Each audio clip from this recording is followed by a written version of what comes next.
Hey everyone, welcome to my new blog.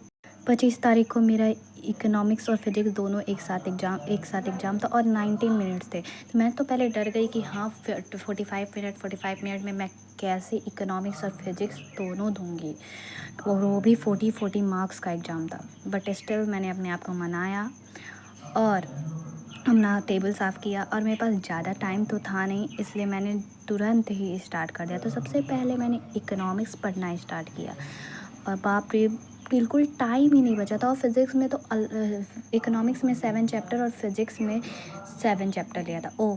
Economics जो है ना, वो मेरा एडिशनल सब्जेक्ट है। सो इकोनॉमिक्स और फिजिक्स दोनों क्लास हो गए स्कूल में। और इकोनॉमिक्स, जब कॉमर्स वाले बच्चों का इकोनॉमिक्स का पेपर था तो मेरा फिजिक्स का पेपर था, इसलिए सर ने कहा कि तुम्हें करना पड़ेगा, दोनों एक ही टाइम पे देना पड़ेगा।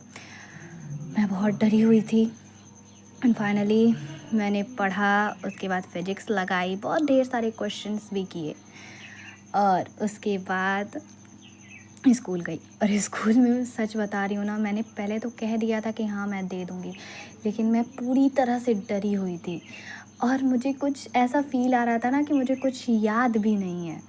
तो फिर भी मैंने सोचा कि नहीं, अब डरूँगी तो कुछ भी नहीं होगा एग्ज़ाम। तो फिर मैंने लास्ट टाइम एक कोशिश करनी चाहिए, तो मैं ऑर्गेनाइज़र के पास गई और कही कि सर प्लीज़ कुछ करिए, क्योंकि मैं दे नहीं पाऊँगी एक साथ एग्ज़ाम। तो उसके बाद उन्होंने कहा ओके, तुम लास्ट वाले दिन देना, और पेपर अलग आएगा तुम्हारा सारे बच्चों से। अब मुझे ये डर लग रहा था कि मेरे लिए अकेले पेपर बनेगा, तो इनफैक्ट वो हार्ड होगा ही।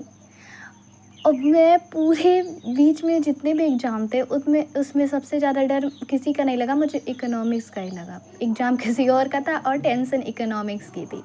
फिर लास्ट वाले दिन जब इकोनॉमिक्स का एग्ज़ाम देने का टाइम था, तो मैंने इकोनॉमिक्स फुल पढ़ा, मेहनत की इकोनॉमिक्स में, और बहुत सारे क्वेश्चन लगाए। और मेन बात तो ये थी ना, मैंने माइक्रो की तो नोट्स बनाए थे, लेकिन स्टैटिक्स का एक भी नोट्स नहीं बनाया था। इमेजिन मैं कैसे पढ़ी थी।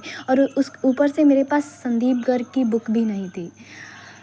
सबसे बड़ी प्रॉब्लम ये थी, और क्वेश्चन हार्ड हार्ड आने थे, और एनसीईआरटी से तो कोई काम चलने वाला नहीं था, और ऊपर से स्टैटिक्स का मेरे पास नोट्स भी नहीं था।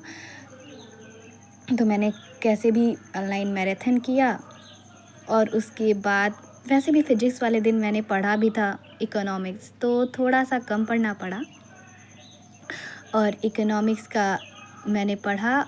उसके बाद थोड़ा पेट वोट दर्द कर रहा था, तो मैं खा के सो गई। तो फिर सुबह हुआ तो मैंने सोचा ओह माय गॉड, मैंने संदीप गर्ग की बुक एक भी नहीं पढ़ी है। तो हमारे स्कूल में पेपर से पहले 1 घंटे का वक्त दिया जाता है, तो मैंने सोचा अनवी के पास, जो एक कॉमर्स स्टूडेंट है, उससे बुक लेके पढ़ लूँगी। स्कूल जाते ही मैंने संदीप गर्ग की बुक पढ़ना स्टार्ट कर दिया। एट लास्ट मैंने स्टैटिक्स के सारे चैप्टर्स पढ़ लिए थे। फिर एग्ज़ाम हॉल में बैठी, और मुझे लिटरली मैं बता रही हूँ, मुझे बहुत डर लग रहा था। इतना डर तो मुझे बोर्ड के एग्ज़ाम के दिन भी नहीं लगा। फिर उसके बाद मैंने पेपर किया, हाँ, और पेपर हार्ड था, बट इट्स ओके। मैं लिटरली पेपर मेरे लिए बहुत ही हार्ड था, इट्स ओके, बट मैं अच्छा खासा स्कोर कर लूँगी, above 16। So thanks for watching my video. Please subscribe my channel and like my video. Thanks for watching.